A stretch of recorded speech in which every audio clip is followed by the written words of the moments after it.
Estamos aguardando aqui.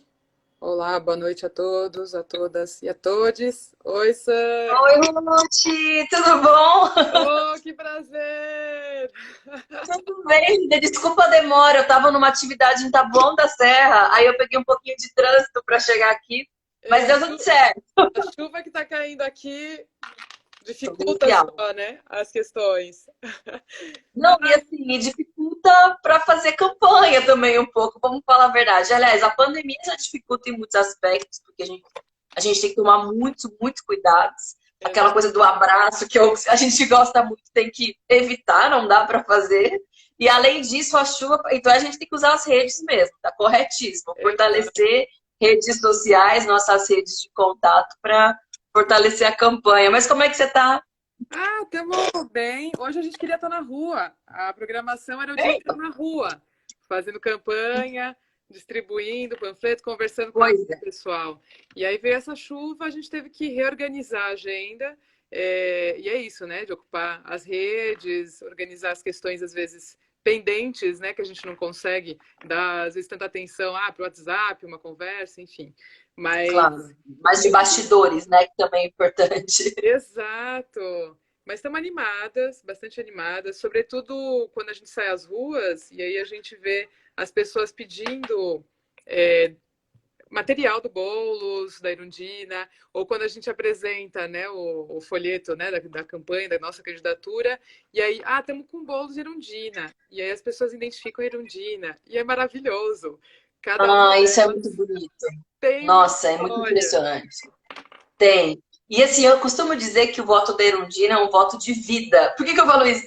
Porque são pessoas que votam nela desde que ela foi prefeita, né, depois como deputada, e que a gestão da Erundina, lá atrás, há 30 anos, 20 e tantos anos, fez uma diferença tão significativa e profunda e estrutural na vida dela, da família, que a pessoa não esquece, não perde de perspectiva, mas também depois como deputada federal, acompanha o que é o mandato. E eu me lembro ano passado, de 2018, né, nas banquinhas de candidata a deputada que eu tinha, e muita gente chegava e falava assim, muito legal, mas ó, eu quero que você me diga qual é o número da Erundina, porque eu sempre votei nela. E a gente passava, claro, sem problema nenhum. Mas assim, é essa relação, e é muito bonito. E eu acho que, eu imagino o quanto ela deve estar agoniada de não conseguir fazer campanha na rua, Ruth. É muito Exato. injusto. Porque a Erundina fazendo a campanha na rua é um fenômeno. E Sim. aí, é com os cuidados todos com a pandemia. Mas eu não sei se você viu a alternativa que foi Eu criada do Erundina Móvel. Eu morri de rir, eu achei ótimo. tem. E ela acenando assim, vai ser maravilhoso. Eu falei, só que assim, pelo que eu entendi, é pra ela ficar sentada. Eu falei, mas até parece que Erundina não fica sentada. Não Não, vai. Falei, cuidado. se Mas ela, vai ser ótimo. se ela ficar lá dentro já tá bom, né? Porque também acho que ela vai ser bem tentada a querer sair, a cumprimentar o E a gente povo. conhece a figura, vai mesmo. Exato. Não, e Vai, assim, com certeza. ontem mesmo, né? A gente fez uma pausa da panfletagem e tal, a gente foi tomar um café. E no final a gente estava conversando com o garçom e aí a gente falou: estamos junto com a Irundina, entregamos o material. Aí ele: não, eu votei na Irundina. E a gente pensou que era na memória dele, de quando prefeito e tal. Não, na última eleição, para deputada, lógico. E muita. Acompanhe, gosta, é muito Exato. séria a coisa ali. E como a gente tem caminhado muito nas periferias, né? Ontem eu estava lá no Jardim Robru, na Zona Leste, extremo leste aqui de São Paulo. As pessoas nas periferias, quando conseguem associar que a Erundina está voltando, elas sempre trazem histórias em relação à moradia. A gente também teve no Largo da Concórdia, então trabalhando ali com os ambulantes, muita gente falando no centro da cidade também, em relação ao respeito que ela tinha para a população ambulante, porque nessa ação que a gente fez lá, na verdade, nessa ida, né, ao Largo da Concórdia, semana passada, a gente acabou vendo a ação delegada, a operação delegada, Ah, na tem uma verdade, operação. Hum. operação policial. Então, o que a Prefeitura de São Paulo acabou oferecendo para trabalhadores e trabalhadoras, né? Então, estava cheio de GCMs, estava cheio de PM e estava cheio de fiscais, né? Aqueles fiscais da prefeitura. E a gente sabe, a gente tem visto nas ruas, né? com a pandemia, o aumento, primeiro, de pessoas desempregadas, da população em situação de rua, de pessoas que foram despejadas, porque o despejo continuou aqui na cidade, independente de a gente estar... Da informalidade, porque às vezes a pessoa também agora vive de bico, vive de venda do que dá, né, para ter algum tipo de renda. E muito imigrante, muita gente imigrante, pessoas imigrantes ali sem alternativas, né? Porque muitas tiveram uma grande dificuldade, se é que conseguiram acessar o auxílio emergencial. A gente estava acompanhando algumas famílias e era isso. Uma ou outra conseguia, mas nem todas. E a alternativa delas é isso, é ir vender. E aí a resposta da prefeitura é de conter, mas com força policial. Então, muito triste isso, né? De ver as pessoas desamparadas ali. E a dificuldade também de estarem abertas para a gente poder discutir política, porque uma coisa que a gente tem sentido, sabe, Sâmia? Dessa pecha, né, da política de ser de bandido, ser tudo corrupto. Muito forte a política, né? Super. E a gente, como promotora legal popular, a gente tem a proposta de educação em direitos, né? Então, a nossa ideia de sempre abordar de forma... Quer conversar mais sobre isso? Né? Então, vamos falar para você entender quais são as funções também, qual é o papel, a finalidade de uma vereadora, de uma prefeita, enfim. Mas as pessoas, algumas se abrem, poucas, mas vendo as pessoas muito sofridas com o resultado do que né, os governantes estão aí no poder, os políticos costumam estar. Então, a gente também tem tentado trazer uma outra experiência, né, para elas, até de mostrar bons exemplos, né? Então, lembro muito de você aqui na Câmara, quando você... que legal. Né? Acho que os 2 anos que você ficou aqui foram muito bacanas, muito positivos, a gente conseguiu avançar em muitas discussões, né? Trazer a experiência da Erundina, né? Sobretudo quando se fala de corrupção, de a gente poder apontar e falar, olha essa mulher, há quanto tempo ela está, né, trabalhando na política institucional, e é uma pessoa que o patrimônio dela, tipo, a casa dela, né, é de uma pessoa trabalhadora, né? Ela não enriqueceu às custas disso e nem deixou de estar junto com o povo. Tenho notado, enfim, uma questão também de etarismo, né? Isso eu fiquei abismada, sabe? Eu mostrei para uma senhora e ela virou, mas ela não tá muito idosa? Eu falei, minha filha, né? Tipo, ela tá mais lúcida que eu e você juntas. Quando eu vejo a Erundina falar, me arrepiou. Você tá sentindo mesmo as pessoas. E veja, a Erundina exatamente, não é só uma das pessoas mais lúcidas que eu conheço, mas ela mostra justamente que a experiência na política faz justamente o fortalecimento e a transmissão para outras gerações. Porque essa memória é fundamental. Porque a gente, claro, tem grandes sonhos e mesmo ideias criativas e quer fazer coisas novas, é evidente. Mas tem coisas e experiências, principalmente as que deram certo, que precisam e merecem ser reivindicadas. Claro, sabendo que o momento era outro. Eu sempre digo, para a gente chegar aos pés do que foi a gestão Erundina, eu imagino que o nível de enfrentamento que se tem que ter com a elite econômica da cidade é ainda maior, porque aquela era uma época de ascenso, né, das greves do ABC, o processo do Partido dos Trabalhadores era uma grande potência. Agora é um outro momento, né, de avanço e quase consolidação da política neoliberal. As pessoas tiveram uma experiência com o PT, muitas se decepcionaram. A gente não está no momento de ascenso. Está no momento, talvez, de fechamento do regime, inclusive, né? Porque, na verdade, é o objetivo dos caras. Então, para repetir, não é igual, não é uma fórmula pronta, né? Pegou 89, 90, trouxe para 2020. Mas tem coisa que precisa ser replicada do ponto de vista de saber falar com o povo, de organizar as pessoas, de abrir a Câmara, que é uma pergunta, inclusive, que o Boulos sempre tem, né? Pelos jornalistas, principalmente os mais sacanas. Mas como é que você vai governar sem a Câmara? Não conhece a Câmara? E ele responde sempre muito bem. A Erundina também não governou com a Câmara a princípio, mas ela governou com a população. Tentaram pedir o impeachment dela muitas vezes, assim, era todos os meses e por qualquer coisa, só por pura perseguição a ela. Mas ela chegou firme e forte até o final. Então, esse etarismo, né, esse preconceito por ser uma pessoa idosa, é uma questão muito cultural também, porque em outras nações é bem diferente, né? O respeito e a idolatria aos idosos é outra, mas quando é uma pessoa assim tão experiente na política e tem tanto a ensinar, é falta completa de noção. Acho que é de um pouco de descrença, de desespero, que é um dos aspectos que o Bolsonaro e o bolsonarismo constrói também, né? De se Sim. afastar da política, de achar que não vale para nada. Talvez o nosso desafio, Ruth, seja fazer esse descontentamento, esse desânimo, né? Canalizar isso para luta política mesmo, Sim. não para o ódio, né? Que é um pouco do que eles vêm fazendo. É o que a gente está tentando, né? Eu acho que durante todo o processo da coletiva Nós Mulheres, né, de a gente apresentar, tanto na nossa pré-campanha quanto agora em campanha, trazer a política para um outro, colhendo outros adjetivos, sabe? Uhum. De sendo algo, primeiro, propostas de política de vida, né? A gente pensar nessa política do cotidiano, e da educação em direitos, né? A gente, ao longo desse tempo, tentou verificar se as pessoas sabiam quais eram as funções mesmo da vereadora, por que é importante a gente se envolver na candidatura, desculpa, nas eleições agora municipais, né? E aí a gente tem visto que há um grande desconhecimento. Então, quando a gente aproxima as pautas, eu me lembro muito na formação, né, da Sementes de Marielle, a Débora Diniz trazendo, né, da política com agenda no cotidiano, sabe?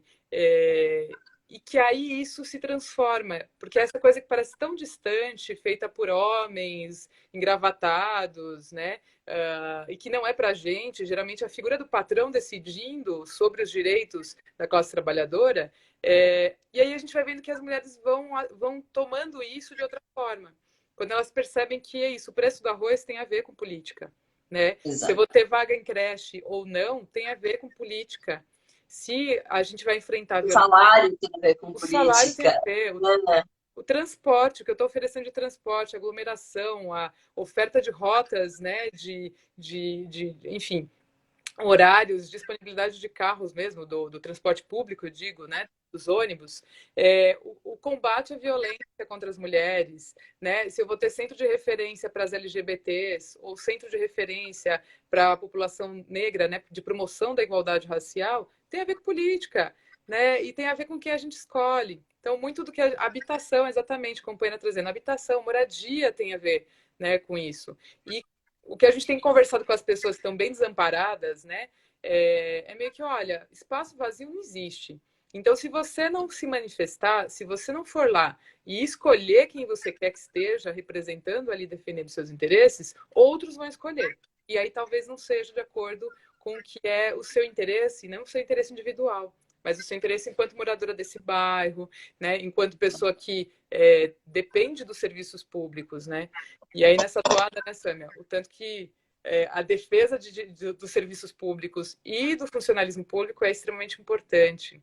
E também, nessa perspectiva da educação e direitos, tirar funcionário público é tudo. Não, o serviço público é ruim, né, de entender por que ele fica ruim, e aí você vem como uma grande alternativa à privatização, né, como se fosse algo que aí sim vai ser bom. Né? E quando a gente está falando, não, houve um desamparo mesmo, né, do governo em investimento naquele espaço, no serviço, capacitação de profissionais, contratação de profissionais a partir de concursos públicos, que esses serviços estivessem capacitados com recursos adequados também, né? Infraestrutura adequada para atender a população. Então, é meio que nessa defesa que a gente tenta dialogar e que algumas pessoas param e têm ouvido, sabe?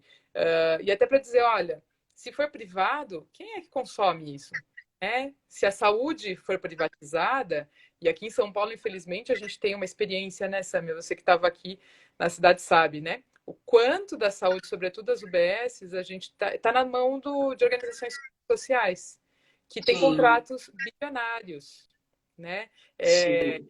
E aí, o que essas organizações fazem também? Né? Quando a gente pensa na prestação de serviço dos trabalhadores e trabalhadoras, que eles têm que produzir. Né? E aí a consulta da profissional é de 15 minutos, independente da demanda que a mulher está trazendo, que a pessoa está trazendo. Que às vezes a escuta precisa ser ampliada. Preciso fazer eu, né, trabalhei 5 anos com mulheres em situação de violência lá em Guaianazes, né, num serviço da assistência, e eu sei que não dá para fazer isso. De repente, colocar uma escuta, um atendimento de 15 minutos. Porque a escuta vai demandar 1 hora, às vezes, né, de Claro, até atenção. conseguir o processo todo de abertura, de confiança, de se abrir, claro. E aí, quando você pensa que é isso, as profissionais têm, né, produção, E aí você tem a impossibilidade de que elas possam pensar fora da casinha também, no sentido de não só corresponder a protocolos, mas de estar próximo da população, participando de conselho gestor, das reuniões da rede de enfrentamento, por exemplo, ou mesmo de outras reuniões intersetoriais, que você vai ampliando e melhorando o acesso da população, né, a esses direitos, você estrangulando, né, o acesso, a prestação do serviço de saúde.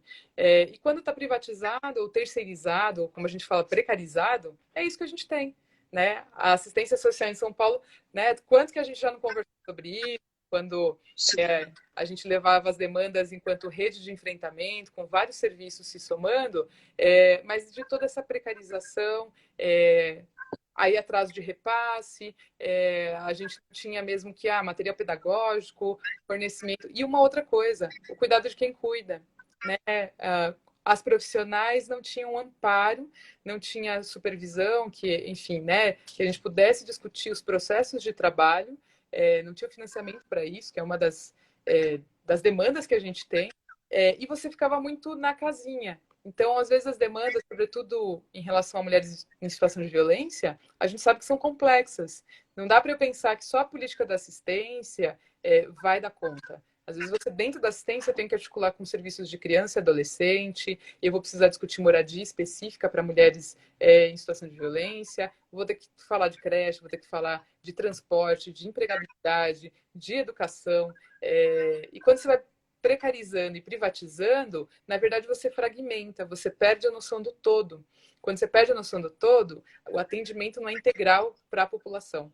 Ele acaba ficando fragmentado e aí você vai virar departamentos de encaminhamento, né, das coisas. E a pessoa fragmentada, ela não consegue avançar, porque a gente não consegue de fato lidar com todo aquele problema, né? E ela se sentir sujeita para ela também ela tomar as rédeas, né, da vida dela, ela tomar as decisões e saber que ela tem os serviços para acionar se ela precisar, né, se fortalecer ou de uma política específica, né? Então, enfim. Não, eu acho muito importante você entrar nesse aspecto, primeiro porque ontem, o Bolsonaro, foi ontem, né? Os tempos estão passando, até perco um pouco a referência. Mas ontem ele fez um decreto que depois já foi revogado ao final do dia, que propunha a ampliação, eu digo ampliação ou a legitimação da privatização do SUS, porque a gente sabe que, infelizmente, como você colocou aqui na cidade de São Paulo, já existem muitas parcerias público-privadas ou organização, né, gestão desses serviços públicos pelas organizações sociais, que, aliás, zero transparência, além de ter esse impacto no atendimento, esse impacto para os profissionais, para os trabalhadores, também, na verdade, é um prato cheio para a corrupção, porque não se tem controle social, não se sabe como a verba é gerida, talvez seja um dos principais motivos, né, Ruth? Por que eles apostam tanto nesse modelo? E não é só esses na saúde, nas creches também. A gestão Covas, inclusive, ela se gaba muito de ter criado muitas vagas nas creches de São Paulo. É um estelionato eleitoral, mas ele apresenta isso para a população. Primeiro que muita gente descobriu que muitas dessas tais vagas são em creches fantasmas, que não existem.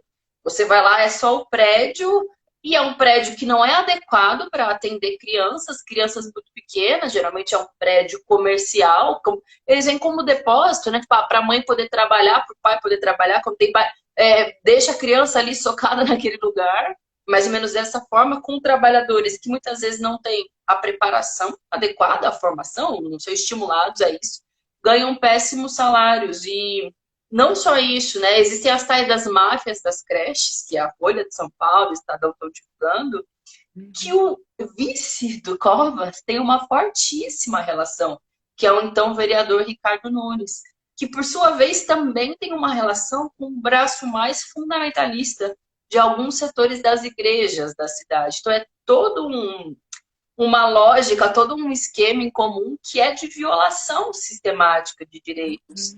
Isso se traduz no município, mas é isso, teve a portaria do Bolsonaro, né, da privatização, como eu disse, que é, na verdade, a sequência de um modelo de sucateamento dos serviços públicos, na lógica neoliberal, em outras palavras, né, de ausência do Estado, como se houvesse a possibilidade de substituir pela iniciativa privada.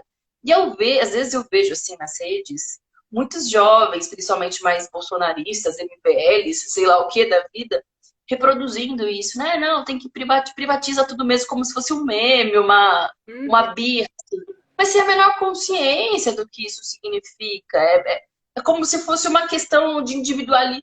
Mas não, é tão simples quanto a iniciativa privada atua pela lógica do lucro, né? Nenhum empresário, dono de. Ele precisa, senão não tem sentido existir. E se é pela lógica do lucro, não é a qualidade do serviço que importa. Quanto menos ele puder investir para garantir a manutenção do lucro, melhor.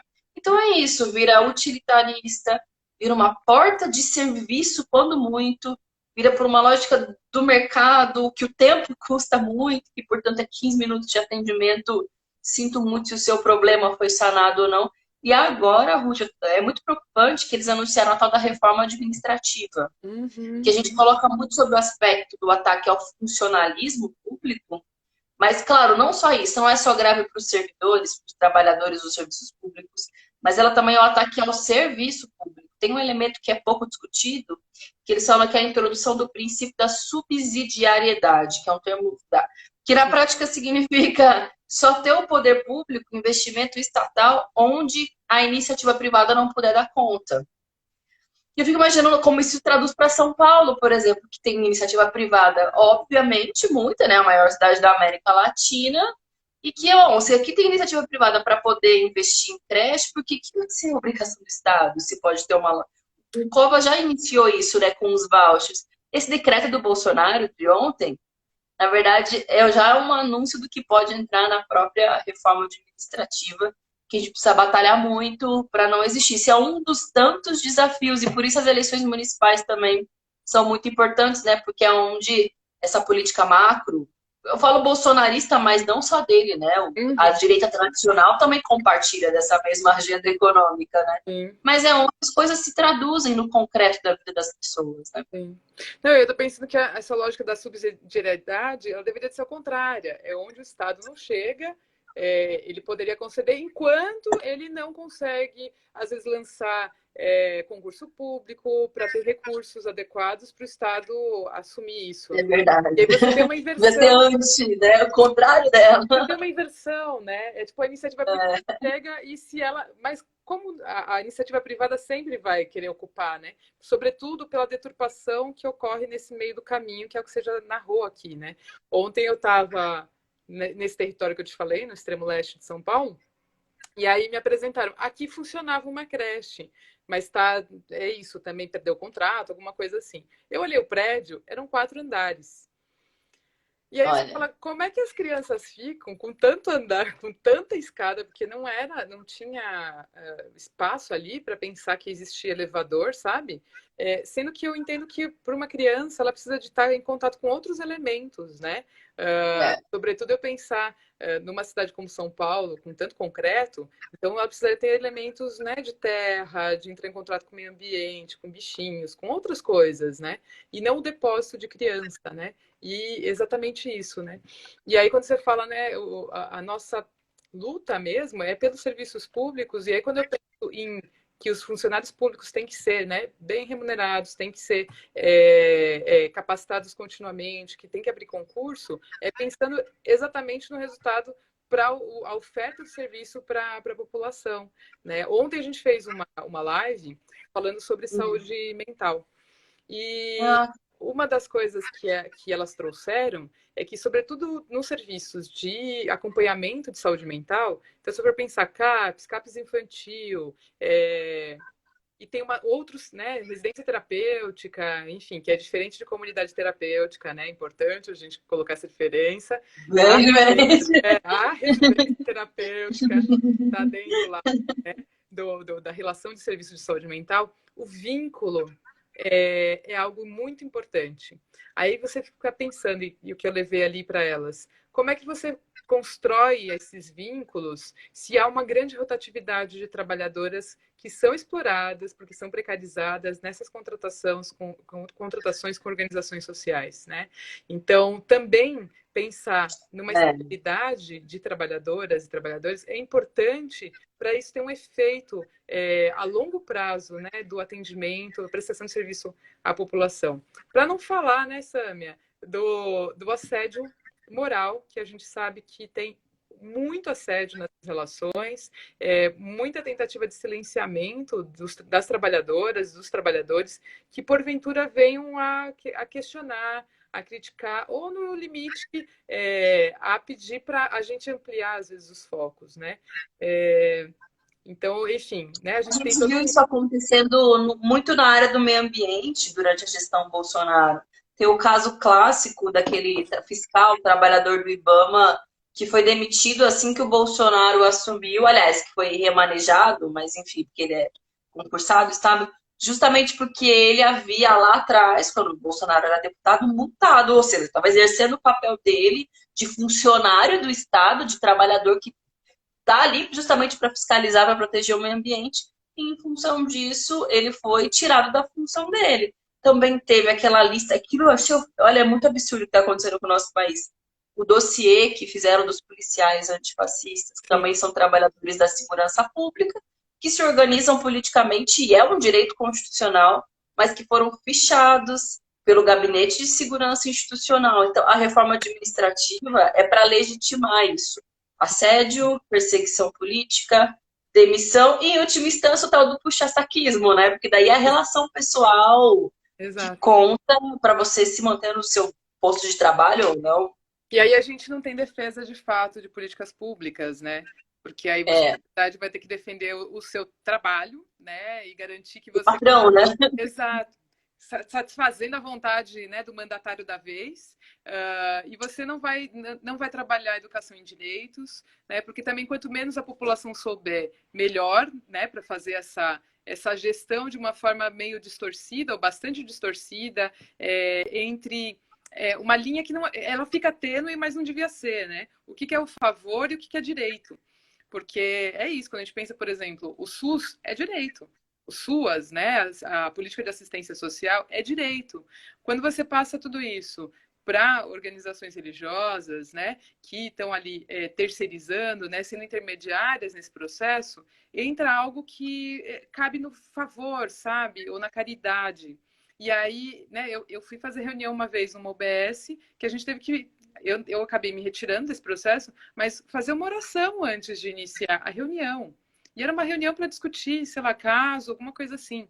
E aí, então, você fica nessa esfera do favor, do divino e do não direito. Como é que você reclama com o divino que você não teve seu direito garantido, entende? É muito grave, muito. É E olha que exatamente. coisa, esse é o terceiro momento do dia de hoje que eu entro nesse assunto do direito como favor, porque passa por um ente privado, ou por um ente religioso, ou por um político, tanto em Barueri quanto em Taboão, lá duas cidades que têm mulheres candidatas a vereadoras, são ótimas também, fazendo um processo super, eu digo quase revolucionário para a região metropolitana, porque ela é muito oligarca, né?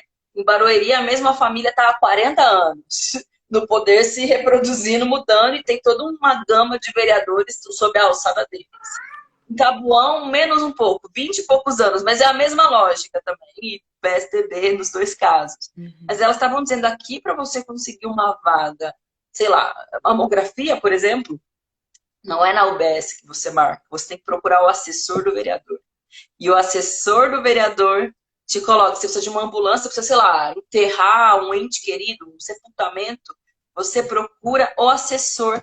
Isso é muito grave, porque não existe forma mais de arregimentamento de votos e de violação de direitos, de deturpação completamente da coisa pública do que isso. E acontece aqui, ó, do nosso lado, cidades grandes, imensas, né? Essas cidades da região metropolitana. E acontece aqui também em São É o que eu ia Paulo. falar. Eu ouso dizer que não é só lá, Precisa viu? pegar a rodovia não, né, Sam? É só ir ali do lado. É, as companheiras lá, sobretudo das juntas, conheço muito, são umas Sim, queridas, né? maravilhoso. Somos Sim. aí parceiras aí da caminhada.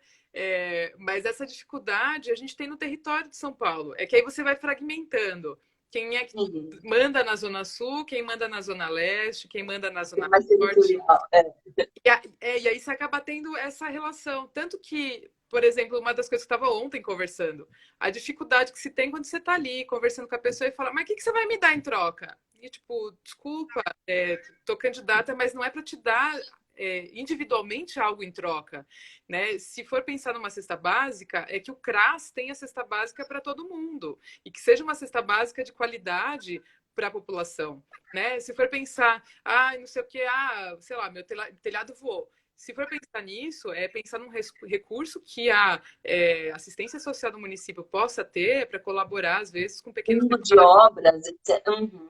E aí, assim, é muito difícil. Existe um mau costume desses coronéis, porque é disso que a gente está falando, dos coronéis que ainda trabalham aqui e que oferecem, às vezes, trabalho por você votar e apoiar. Então, isso eu estou ouvindo todo dia, quando estou na rua conversando com as pessoas. Entre outras tantas coisas que você vai ficando abismada, né? E aí, como é que fazer também essa mudança? E eu entendo que... me lembro que vocês, né, de algumas vezes que a gente conversou, de propor uma alternativa, né, à cidade, que é isso. Não é um gabinete que está ali aberto para eu individualmente resolver a questão da cadeira de rodas, da cesta básica, do enterro, mas, né, ouço essas demandas, mas de que forma, a partir dessas demandas, a gente pode trabalhar numa perspectiva de fiscalização, que é função da vereadora, né, de discussão orçamentária, que também é função da vereadora, e, na ausência de uma legislação específica, poder também elaborar projetos de lei juntamente com a população, né? Mas isso parece tão... que são coisas que eu tenho lido e visto, né? Está tão distante porque a fome é tão imediata, né? A demanda da cadeira de rodas é tão imediata que quando As contas que não estão sendo pagas e o seu nome está ficando sujo, como se diz, e você não tem outra perspectiva, que não consegue creche se tiver com o nome sujo, é desesperador. A fome é desesperadora. E aí, assim, como conseguir, então, trabalhar nessas perspectivas, né? De que a gente precisa fiscalizar o que temos para que esses espaços que já tem de política pública funcionem e sejam, deem resposta suficiente para a demanda da população, mas, ao mesmo tempo, de olhar essa narrativa, nessa demanda agora, que né, é urgente. Né? Então, como lidar com isso? E aí eu fico pensando que é isso, é uma miséria alimentada, é necessário manter a população, né, em situação miserável, sem que você tenha uma política pública robusta para você continuar fidelizando elas a determinados mandatários. Né? E é o que acontece. A vaga em creche, a troca de favor. Né? É o serviço. Se você fizer isso, eu te precarizo, mas te contrato em algum outro lugar. Né? Então, assim, eu vejo que é um desafio. É lógico, eu estou entrando a primeira vez que estou, né, candidata. Isso não quer dizer que a política chegou na nossa vida agora, né? Já Claro. faz muito tempo, né? De estar com a mulherada aí, sobretudo com as promotoras legais populares, discutindo educação e direito para mulheres, mas também da experiência que tive, né? E falo com muito pesar, né? No passado, porque fui desligada, né? De lá do centro de referência onde eu trabalhava, mas a experiência que tive durante 5 anos lá no CDCM, no Centro de Defesa e Convivência de Mulheres, né, no extremo leste, trabalhando com mulheres em situação de violência e sabendo do cotidiano, sabe, Sâmia, da escuta diária, das demandas dessas mulheres, de estar caminhando junto com elas, que a gente tem que ter outras propostas e outras propostas de elaboração de política também, né? Até uma das coisas que a gente tem discutido agora para a possibilidade, né, de executar a nossa mandata na Câmara, é de discutir que é gabinete aberto, mas é pé na rua, porque a gente sabe o valor do transporte. O gabinete é itinerante, né? O gabinete é a rua, é a praça, é a cidade, são os territórios. Exato. Sim. Quem é que tem 440 ou 880 para ir voltar, ou fazer integração, para ir dar um rolezinho lá no gabinete? E aí, outra coisa, ontem conversando com uma senhora, e com toda a dificuldade para entrar na Câmara. Porque você primeiro tem que ter documento, né? Aí se você não tem documento, você não entra. Tem que dizer para onde você está indo. Você não pode simplesmente entrar na Câmara para ver como funciona, entender, procurar algum vereador. Você tem que ter hora marcada para poder entrar na casa do cidadão, né? Exato. Então, assim, não basta dizer, o gabinete está aberto, vocês que não chegam, né? Então, tem outros mecanismos de estar junto com a mulherada, com o pessoal na rua também, né? Então, acho que dessa experiência cotidiana também faz com que a gente possa ter um outro olhar, né, no desempenho dessa mandata dentro da Câmara, né? Porque não adianta fragmentar a população, não adianta pensar em políticas que não sejam a partir da escuta das próprias companheiras, sabe, que estão ali elaborando, né? Eu me lembro muito que você abria esse espaço, né, para escuta, quantas reuniões que a gente não fez, né, com serviços, para discutir como é que estava o atendimento, como é que estava a questão, já que quando você assumiu, né, aqui a vereança, uma das primeiras ações, né, do Dória foi de atacar mesmo os serviços e a gente discutir possibilidade de fechamento de serviço que atendia mulheres, crianças, os centros de criança e adolescentes, né, que foram fechados e precarizados, né, recentemente nessa gestão, né, Dória Covas, né. Então, da necessidade de saber que a gente tem que fazer uma luta, tem que fazer uma luta lá dentro. Só para tô lembrando que você, quando é vereadora, também fez a proposta da CPI, que por fim agora está sendo executada. E aí, tenho de dizer... exigida pelo Democratas. Eu falei, não foi para isso. Eu me lembro que eu estava lá em Brasília, a Paulinha falou, Sam, você não sabe o que eu acabei de ver. Eu falei, o quê dela? Aprovaram a CPI que a gente propôs lá atrás agora.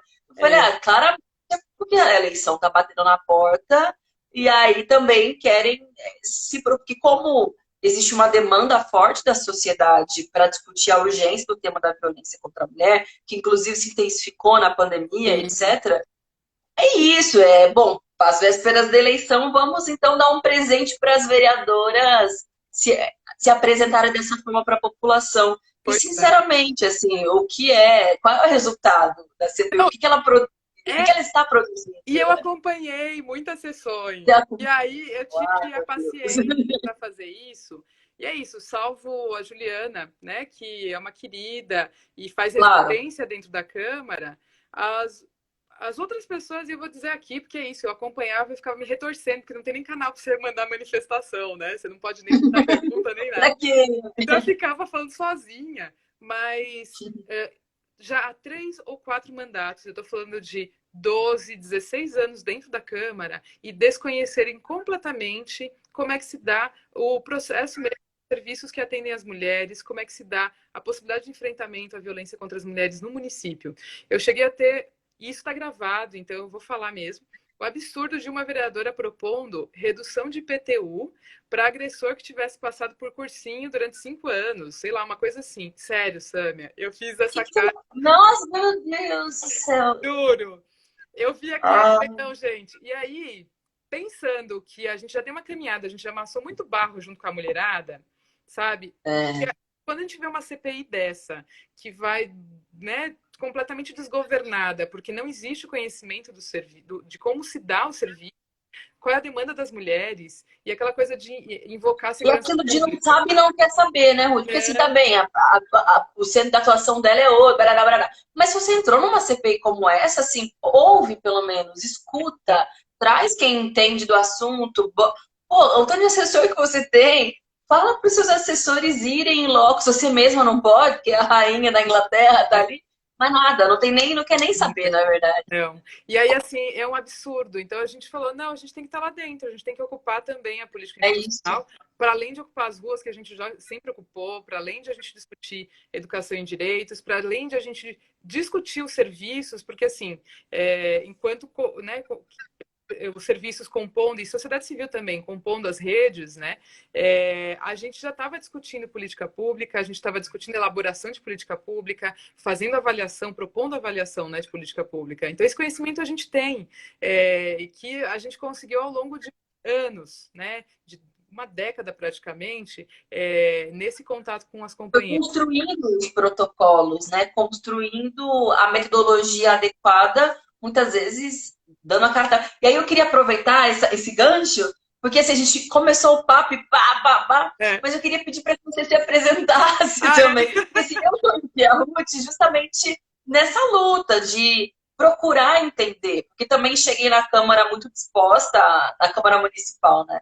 A tocar adiante, construir os instrumentos necessários para fortalecer, dentre tantas outras lutas, a luta do enfrentamento à violência contra mulheres, os serviços de acolhida. Mas para isso era necessário entender como funciona. O principal processo de entendimento, para mim, é de escuta das trabalhadoras que estão ali na ponta, que entendem o que é o sucateamento, a falta de verbas, a reestruturação, não a partir da lógica do atendimento de qualidade, mas, ou seja, da burocracia, ou mesmo do enxugamento de investimentos.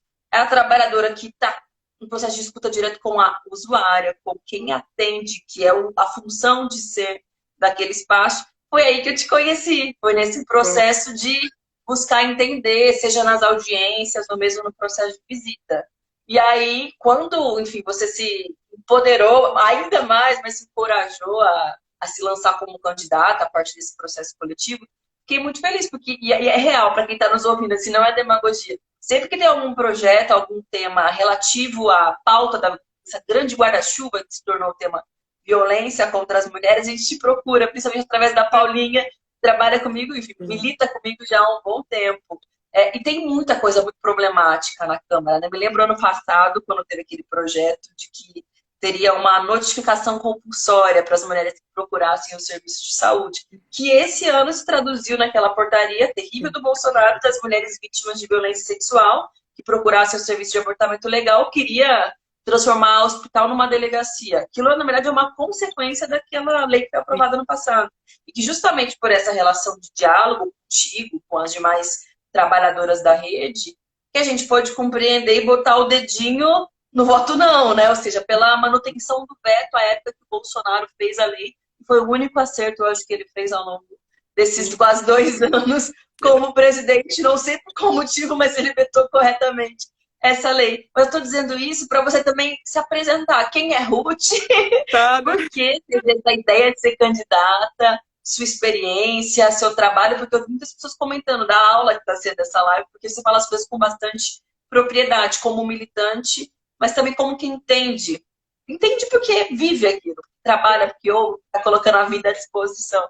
Se eu pudesse apresentar um Vamos pouquinho. lá, né? Ai.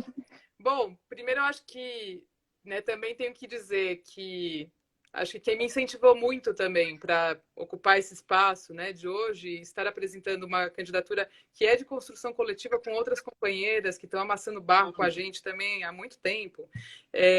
Acho que você, quando você veio, né, aqui para São Paulo, conseguiu, né, estar na Câmara e apresentou uma outra forma de fazer política, né? Acho que isso tem que agradecer, porque você deixa o legado também. Ah, que legal. A Melinha Teles, que é a nossa maravilhosa referência Meu para Deus do mim. céu. Da vida. E embora ela não necessariamente, né? Ela já foi de partido, ela foi expulsa por partido, então com ela eu aprendi não necessariamente a querer me envolver e estar dentro de um partido, mas a fazer política. E que no limite agora, né? Nessa nossa decisão de vai não vai, né? Porque a gente havia decidido antes da pandemia de que vamos sair, vamos fazer uma organização até com outras duas companheiras que seriam co-candidatas. Mas a pandemia veio e afetou pessoalmente cada uma delas, né? E aí a Melinha foi uma grande incentivadora de nossa, mas ia ser tão bom chegar lá no dia da eleição com a minha camisetinha de promotora legal popular e poder votar em vocês. É uma Melinha, né? E ela não é Um importante. pedido desse não tem como recusar. Não, e ela ainda falou, olha, se não forem vocês, eu nem sei, viu? Porque eu já tenho mais de 70 anos, e aí com a pandemia, talvez eu nem precise sair de casa. E aí ela falou desse jeitinho que ela fala, né? E aí eu fiquei pensando, e no limite ela trouxe, uma oportunidade para a gente politizar esse processo. Né? E a Melinha é isso, o compromisso dela com a política é a vida dela todinha, e ela é nossa referência. Então é isso, estou nessa caminhada aprendendo com a Melinha, né? Já faz 10 anos lá na União de Mulheres, aqui de São Paulo, que é uma organização que foi fundada pela Melinha, Crimeia, Terezinha e outras companheiras. Existe esse ano, agora em dezembro a gente completa 39 anos, né, de resistência. E também sou promotora legal popular, que é um projeto feminista de educação em direitos para as mulheres, que a Melinha, junto com outras companheiras, por exemplo, as companheiras do Grupo Temis, lá do Rio Grande do Sul, trouxeram para o Brasil há 26 anos atrás. Então, aqui em São Paulo, a gente já toca esse projeto há 26 anos. Esse ano está meio prejudicado, porque a pandemia permitiu só 2 encontros, um meio ruim já, porque era no final de semana que estavam dizendo é discricionário, você pode ir ou não ir, mas a gente fez só um encontro muito bom, muito cheio e com muita vontade, né? Então, isso é um pouco da minha formação feminista, né? De onde vem. Sou mulher lésbica, então também tenho uma caminhada e me envolvia já antes, né? No Conselho LGBT, então na militância lésbica, mas na militância LGBT no geral, me formei em direito, acabei não exercendo direito profissionalmente, né? Então, ou processualmente. Mas aí eu fui, depois de terminar, né, os estudos, trabalhei aqui no primeiro centro de cidadania LGBT do município, ali no centro do Orochi, também atendendo, né, as companheiras, sobretudo travestis e transexuais, embora também tivesse bastante atendimento de gays e lésbicas, mas era menor em relação a elas. Estava no início do Transcidadania, do projeto Transcidadania, então também articulando com as companheiras travestis e transexuais e vendo a necessidade de rever, sim, esse projeto, alguns detalhes que precisam ser corrigidos. E ele precisa, na verdade, virar lei em São Paulo, né? Porque ele está por decreto, mas ele tem que virar lei aqui no município de São Paulo. E isso é uma das coisas que... Claro, até porque se tiver uma troca de gestão para alguém com uma visão mais Exato, fundamentalista, sabe o que pode acontecer com ele, né? É exato. verdade. E ele já está bastante tímido, né? Era para ele ter sido ampliado, enfim. Então, também estava com as companheiras, né, nessa caminhada e discutindo sempre educação em direitos e sensibilizando os serviços da saúde, da educação, né, setores do trabalho, para a inserção dessas companheiras travestis e trans dentro desses espaços. Né? E aí, por fim, tive um breve instante discutindo também a política de drogas, né, numa perspectiva de redução de danos. Ah, essa parte dessa história eu não sabia. Não, né? Pois é. Tinha uma proposta de um curso do Senad, né, da Secretaria Nacional, né, de Drogas, e eu fui supervisora de plataforma, que era um curso EAD. E dentro dessa proposta do curso, para além do que a gente apresentava, a gente também fazia formação de quem estava ali passando, sendo supervisora, acompanhando, né, a evolução das pessoas que estavam estudando ali no curso. Então foi uma experiência muito interessante também e que amplia, né, essa perspectiva. Porque é isso, na minha trajetória estagiária da defensoria, muita articulação com população em situação de rua também. E aí, como que você vai conectando tudo isso, né? É desde violência contra as mulheres, para pensar na escuta também, muita mulher está em situação de rua em decorrência da violência doméstica. Aí também a questão de álcool, uso abusivo de álcool e outras drogas, né? Que acaba também fazendo com ou a Essa população... outra percepção.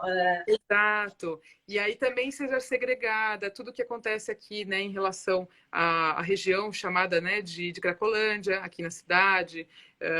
Então, também de poder ir construindo isso a partir de uma perspectiva também que eu tive no Conselho Consultivo da Defensoria. Então, aí, para além das questões do município, também discutir as questões de acesso a direitos, né, acesso à justiça, e de uma perspectiva do Estado, né? E de também a ouvidoria da defensoria é um controle externo. Então, não é a defensoria pela defensoria, mas sim essa possibilidade de você articular o controle social, né? E que é uma coisa que eu acho fantástica. Quando eu tive, por fim, né, trabalhando durante 5 anos lá com mulheres em situação de violência em Goianazes, uma das coisas que era extremamente importante era a gente ter uma oportunidade de fazer uma assembleia com elas mensal. Então, mensalmente, a gente ainda estava fora do protocolo, isso não estava no protocolo, mas a gente se reunia com elas para fazer uma assembleia. E nessa assembleia elas tinham direito a trazer sugestões, a fazer avaliações, a gente discutir muita coisa nesses momentos. E era um momento que eu falava para elas, usava, e era o momento que eu estava sempre com elas nessas assembleias, para também fazer a discussão de educação em direitos. Né? Eu me lembro de, nas eleições, a gente discutir mesmo o papel de cada um. Então, é lógico, o voto é elas né, que tem que escolher, que tem que decidir. A gente não deve direcionar, enquanto trabalhadoras ali, nenhum voto, mas de elas saberem o que é o voto proporcional, né? Por que você precisa escolher um partido? Por que você precisa se envolver, né? E dar opinião. Então, tem uma experiência que é isso, né, Sâmia? É desde a execução da política pública, quando eu estava à frente desses serviços que estão ligados ao Poder Executivo mesmo, né, aqui do município de São Paulo, mas dessa discussão de elaboração também, de estudo, né, porque não tem um estudo formal em política pública, né, tenho graduação no direito, enfim, sou advogada, mas existe todo um estudo não formal, de estar sempre me capacitando, entrando em contato. E é lógico, a Câmara a gente frequentava direto, né? Primeiro, como promotora legal popular, todo sábado de manhã a gente estava lá. Tinha curso lá dentro, é? Exato, todo sábado de manhã a gente estava lá. E também nessas articulações, né, de audiências públicas, de discutir direitos.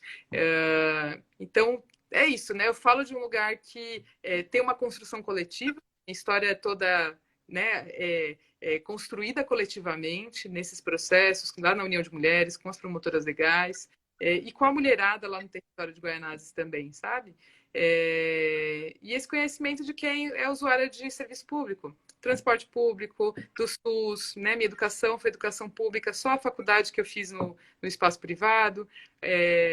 Meu pai era trabalhador ambulante do Brás, então como é que eu não vou saber dessas repressões todas e todas essas dificuldades, né, para a classe trabalhadora? Então, é um pouquinho isso que estou me apresentando, acho que era isso, né? Nossa, que. Não, e é muito bom as pessoas saberem o teu currículo, digamos assim, porque isso mostra também a bagagem que você tem para disputar esse espaço na Câmara. Porque não tem a ver com um projeto individual de poder ou um sonho, uma pretensão de ser poderosíssima na cadeira da Câmara. Tem a ver com a compreensão, até pelo acompanhamento das políticas públicas de espaços como essa CPI fake, digamos assim, Sim. da violência contra a mulher em São Paulo, até por essa bagagem e processo de construção, de saber que através de um mandato de vereadora, você tem muito mais instrumentos de fiscalização do executivo, que é uma parte que boa parte dos vereadores esquecem, mas que é a mais importante, porque existe uma legislação até que interessante já construída para abordar, por exemplo, os aspectos de gênero da cidade. Só que a grande questão é que não existe execução das leis, não existe nem sequer execução de um orçamento que já é reduzido. Então, um instrumento de vereadora, seja do ponto de vista da fiscalização, da visibilidade, da voz, de instrumentos de organização popular, são muito importantes, né? Que, inclusive, se metade dos vereadores utilizassem eles, certo? Sem dúvida a cidade seria outra, a política e a vida da população teria uma outra qualidade. E é muito importante, assim, a sua candidatura nesse sentido, justamente porque ela é fruto de anos, né? Décadas, eu acredito Sim, já, de sim. lutas junto aos movimentos de mulheres, da compreensão do que são os serviços públicos da cidade de São Paulo. É um projeto de encorajamento, eu sei que não é fácil, assim, vou ser candidata, tem uma série de abrir mão de uma série de coisas e botar a cara a tapa até depois no mercado de trabalho, tem uma série de implicações, a gente sabe como funciona. Mas acho que está num momento de urgência, assim, de chamados. Sim. Do tipo, é comigo, não vou fingir que não é comigo. Que a Amelinha te disse, talvez eu não saia nem para votar.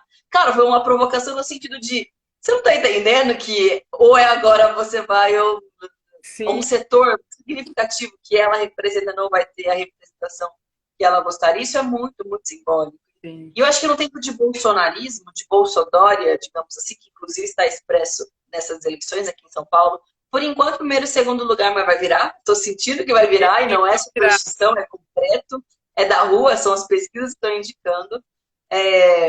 Esse projeto ele precisa ser derrotado e isso passa pelas eleições municipais e todo o movimento que significam as candidaturas e a sua candidatura, né, que vem de baixo, assim, como uma força para insurgir mesmo e enfrentar todas essas máfias e essa lógica de precarização. E tem uma coisa, né? Primeiro é isso, né? De pensar, já que a gente está tão descontente com essa política institucional, vamos ocupar mesmo. Então, a proposta a gente vai ocupar. A gente sabe que, enquanto classe trabalhadora, isso é extremamente difícil. Tenho sentido na pele, né, na minha história, essas dificuldades. A violência de gênero também da política, estamos sentindo. Está tendo tudo isso, sabe? O pacote completo. Tudo aquilo que a gente sabe que tem, está tendo mesmo. Exato. Estamos tendo tudo isso. Mas, ao mesmo tempo, dessa importância, sabe? De também entender que se a gente conseguir ocupar a Câmara, é uma forma de mostrar que a classe trabalhadora também pode se articular, a gente também pode estar ali. Cria referência para outras pessoas, sabe? Assim como outras mulheres foram referências para É a gente verdade. pode fazer isso, sabe? E a gente está fazendo uma coisa, Sâmia, só assim também que eu sei que você deve estar cansada, a gente já vai finalizando também. Imagina, depois eu vou ter uma outra live ainda. Então, eu também tenho. E cafezinho tá aqui para nos ajudar hoje. Ainda bem que café não falta em casa. Mas eu queria te falar o seguinte, essa possibilidade de a gente entrar em contato, por exemplo, estamos abrindo esse espaço nosso da candidatura para a comunidade surda, para a gente entender as demandas da comunidade surda. Então, a gente está investindo em tradução e interpretação de Libras também para amplificar essas vozes. Né? A gente tem, por exemplo, discutido a questão dos direitos dos animais. Né? Eu estava lendo, legislação tem, o que a gente não tem, o que você falou, fiscalização. Então, às vezes, é isso. É muito menos o ego de ter um projeto para chamar de meu, legislativo, e muito mais uma perspectiva de conhecer o que já temos e poder fiscalizar, sabe? Com outro olhar. Que é um olhar que deve ser um olhar coletivo. Né? Às vezes, mesmo com as companheiras, né? Temos companheiras com deficiência, que elas trazem questões de que a legislação é muito boa. Agora você tem fiscalização? Né? Não tem. Ontem eu estava ali anteontem, na região ali da Ana Rosa, e as calçadas, né? Porque é isso, o qual você vai apresentar, né? Serviço quebrando todas as calçadas, né? E colocando um cimentão que nem respeita o meio ambiente, aquilo vira depois uma piscina, né? Mas cheia de buraco, sem sinalização, e aí eu fiquei pensando, uma pessoa cega, uma pessoa cadeirante, como é que ela circula na cidade nessas condições, né? E aí eu acho que é isso, de a gente levar esse olhar lá para dentro, de quem está circulando pela cidade e conversando com as pessoas que circulam também, identificando os problemas e usando o espaço da Câmara para debater esses problemas e para a gente fazer propostas enfáticas de enfrentamento desses problemas, né? Então, sei lá, Sâmia, né? Queria muito. Muito bom, Ruth. Quanto tempo a gente está falando já? Vai bater 1 hora nosso papo. Nossa, não, mas o papo foi muito bom, de verdade, muito rico. Vamos tentar fazer mais vezes. Vamos. E muito bom. Não sei se domingo você vai na atividade que vai ter de virada, Sim, que vai ter no Largo da Batata. Se não tiver, claro, essas condições climáticas que precisam melhorar para a gente garantir as atividades. Quem sabe a gente não se encontra, dá um abraço de cotovelo. Que precisa passar a pandemia por muitos motivos, mas esse é um deles, assim, as relações humanas ficam muito prejudicadas, minha nossa, dá muita agonia, além da mal, mas enfim, vamos em frente. E a gente é afetuosa, né, que gosta de abraçar, gosta de sorrir, gosta de pegar. Exato. E é tudo que fica impedido justamente na pandemia, mas vamos seguir. Obrigadão, Ruth, pela live, adorei, muito bom falar contigo. Tamo juntas. Força, vamos seguir se construindo as pautas justas e necessárias. Tá bom, obrigada, viu, Sâmia? Beijão, vamos me preparar para outra live já agora também, para debater reforma administrativa. A destruição dos serviços públicos do funcionalismo. Vamos em frente. Tchau, Flor, eu vou fechar aqui, aí depois acho que você fecha. Obrigada, até mais. Tchau, obrigada. Tchau, boa noite.